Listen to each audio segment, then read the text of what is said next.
So Van Jones is hosting Coming Together, Standing Up to Racism on CNN. First airing is tomorrow morning at 10 Eastern, and he's with me right now. I heard Big Bird is in on the act. Is that true? Big Bird will be there, and Elmo. If I were trying to figure out some way to get rid of hatred, I think Big Bird and Elmo will be on the front line. You're bringing in the big ones.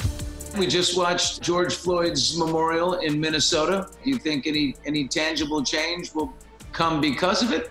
I think it's up to us, but I do think that this is different. I think there's an opportunity for us to pass some bills and to restore some checks and balances to law enforcement, because you got to have somebody looking over the shoulder. And right now, we just don't have enough good mechanisms to look over the shoulder. So then the bad cops get away with stuff that the good cops wouldn't do, but they can't do anything to stop. Oprah said that she doesn't know a black man who hasn't been profiled, and that includes Stedman Graham. Has something like this ever happened to you? Yeah.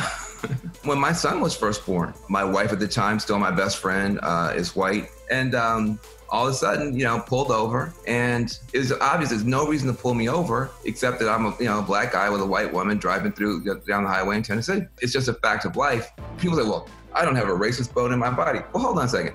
That'd be like saying I live in the ocean, but I've never been wet. Everything around you is telling you the same basic story.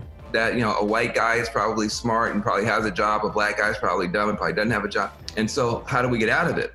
We get out of it just by talking about it. And more white Americans are talking about this now than I've ever seen in my life. Right. So I think that's going to make a difference. We have this election, coming up. It's endless Trump's evils and not enough Biden's strengths. Yeah, this is a very weird election. We got a pandemic, curfews, quarantines, riots, an economic depression. So in a situation like that, it's kind of hard for Joe Biden to get any attention. I think, honestly, once we get past the civil unrest that we're going through, I do think we will be in a much better position to start looking seriously at where we want to go the next 4 years. But right now, I think people are having a hard time getting through the next 4 hours, next 4 days. Hey, man, thanks a lot, man. Take care. Thank you for watching. If you want more extra, hit the subscribe button and the bell so you'll never miss a video.